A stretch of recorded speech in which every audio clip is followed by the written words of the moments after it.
tous les samedis. Depuis 6 mois maintenant, j'ai mon match de Quidditch. Moldu. Je suis attrapeur dans l'équipe. Je dois choper un mini-drone, acheté sur Wish à 15 €, qu'ils ont peinturluré en jaune pisse. Ça s'appelle le Vif d'Or.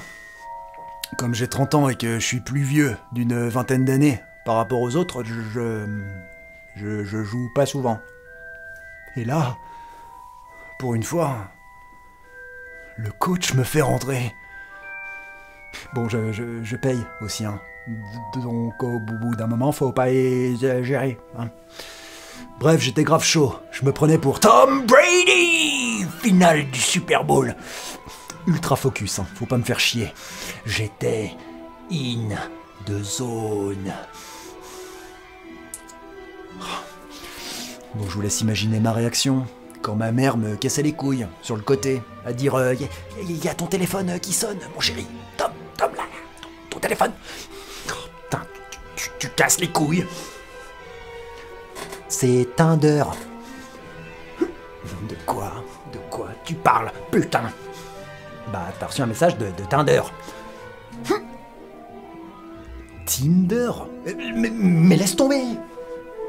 Il y a la photo d'une fille, hein, qui s'affiche. Elle est trop bonne.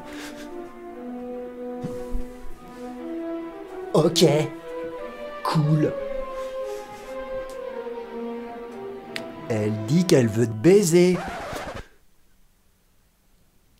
Non.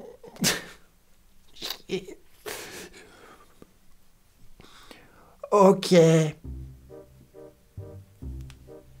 Je lâche mon balai. Il y a ce connard de Timothée qui rentre à ma place. On se croise. Je lui crache à la gueule.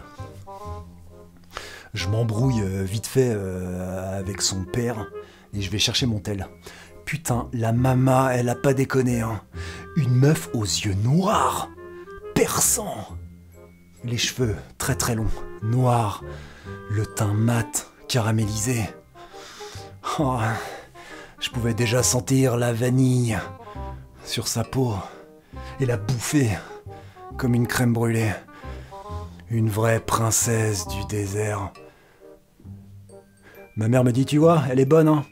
Tu vas te dépêcher de lui faire pondre des petits Aladins aux yeux bleus. Oh, ouais. Compte sur moi. Mais on va s'entraîner beaucoup avant. Elle me dit, mais putain, mais depuis quand t'as des tocs de mongolito, toi? Mais non, putain, c'est un clin d'œil, genre on va faire semblant de faire des bébés au début. On se check. Et je me casse. Je la gère dans la bagnole, la meuf. 160 sur l'autoroute. La concu est dans le rétro. Et boum, bingo, rendez-vous ce soir, chez elle. Easy game. J'arrive chez moi, il y avait mon coloc qui bouffait des litchis avec sa meuf devant TPMP, sur mon clic-clac qu'ils avaient remis en canapé. Il foutait des miettes de coquilles, de litchi, dans mon lit.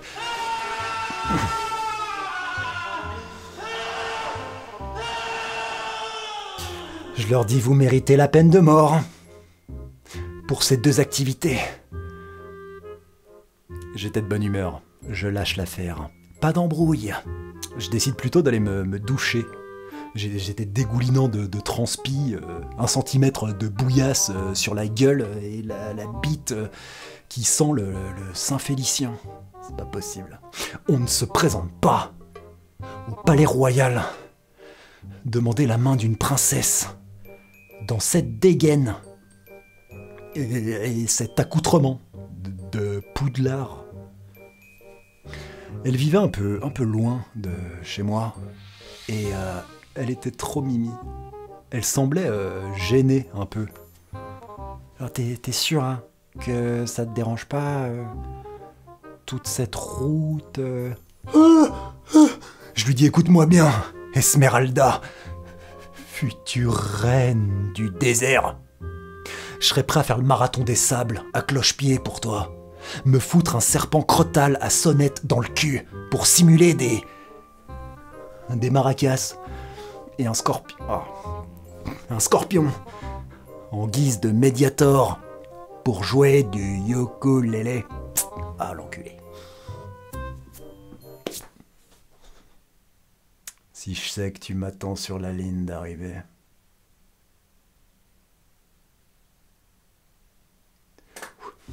Un truc du genre, je sais plus ce que je lui ai dit. Dans mes souvenirs, ça rimait pas du tout.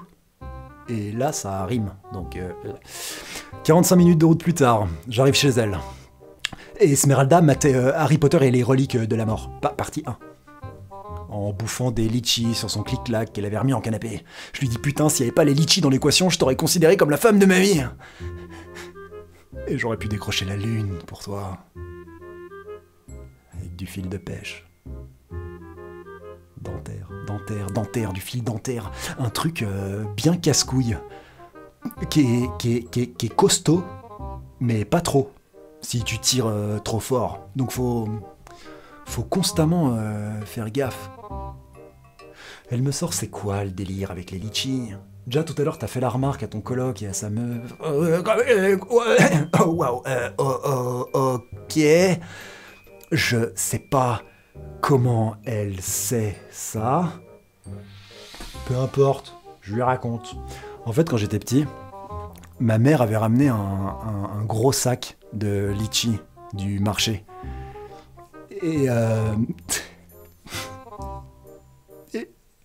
Et en rentrant de l'école avec ma sœur, on le déglinguait.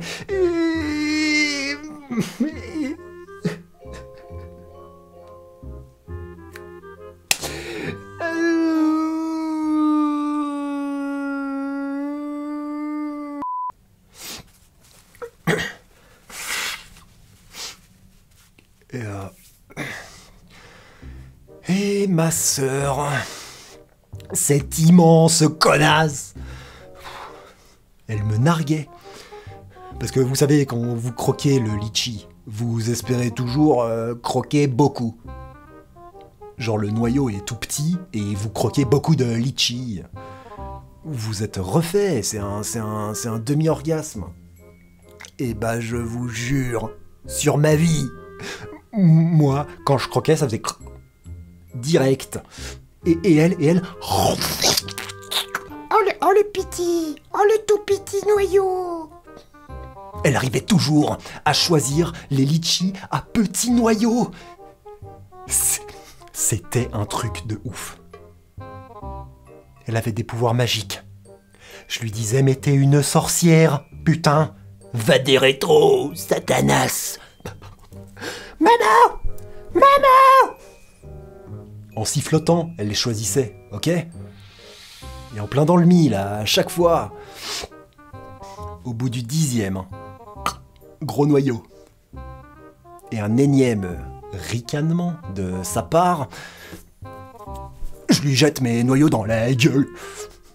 En la traitant de putain. Grosse putain. Bon, ça va, j'avais 5 ans, j'avais pas de force. Mais elle a quand même hurlé à la mort, hein, pendant 3 quarts d'heure. Mon père, il pose son ricard. Il se lève en titubant. Oh putain! Je me barre en courant, dans la cuisine, derrière ma mère. Parce que je savais hein, ce qu'allait se passer. Elle me défendait et au final, c'est toujours elle qui y prenait. J'étais refait. Mais en grandissant, j'ai compris des choses. Je regrette. Donc voilà les litchis et moi, c'est fini. Bref, je raconte ça à Esmeralda. Elle me prend dans ses bras. J'ai commencé à pleurer entre ses seins. Croyez-le ou non, ça m'a même pas excité. Hein. Elle non plus, je pense. Parce que j'ai tenté de l'embrasser juste après. Elle m'a mis un gros vent. Bref, je me suis endormi vite fait. Et elle m'a réveillé vers 23h en me disant qu'elle devait partir, faire un truc. Je lui dis attends mais comment ça, c'est le couvre-feu en ce moment là. Elle me dit ah ouais. Mais non mais faut que je parte pour le faire un truc. Faire un truc. Ok. Bon bah j'y vais aussi du coup. À mon avis elle voulait juste que je dégage. Vous me connaissez, petit roublard. Je lui dis mais attends mais si je croise les flics, je fais quoi? J'ai pas leur attestation à la con là, j'ai pas d'excuses. Viens, on fait genre, t'es ma meuf et t'as fait une crise de maladie et je t'amenais tes médicaments pour pas mourir. Tu te fous là, on se fait une séance photo où t'es par terre et j'ai des médicaments dans la main. Et je lui dis ça te va? On fait ça? Elle me dit bah ouais, ouais. J'ai négocié 2-3 nudes au passage pour être crédible. Genre y a pas de galère, c'est vraiment ma meuf. Et souvent les flics, c'est des mecs. Hein. Et derrière l'uniforme, hein, je leur dis franco. Oh, les gars.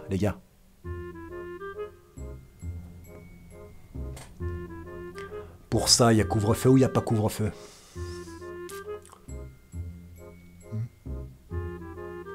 Allez! Bref, je me suis pas fait arrêter par la police et je l'ai vu à poil, tout bénef. Sur le retour, je croise ma mère sur le bord de la route. Je lui dis putain, j'en étais sûr que tu faisais le tapin. Je vais tout dire à papa. Ça va cogner sévère. Elle me dit t'es sérieux fils de pute? Tu m'as laissé au Quidditch. Ça fait 6 heures que je marche.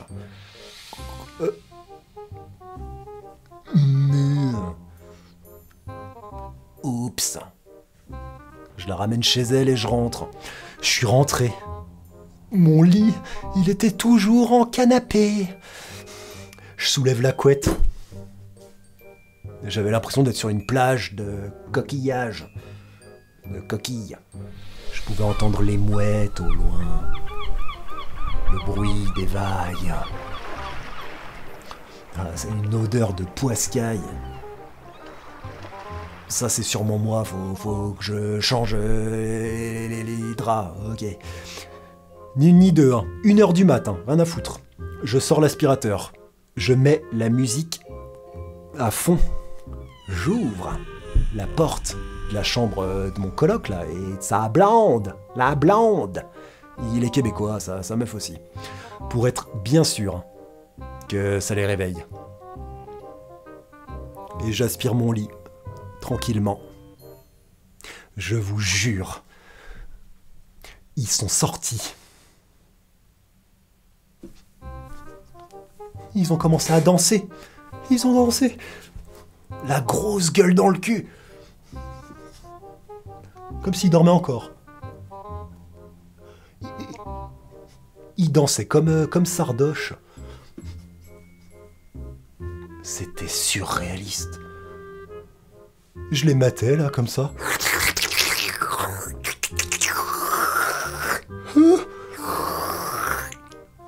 Incroyable. Sacrée journée, hein. Allez, ciao.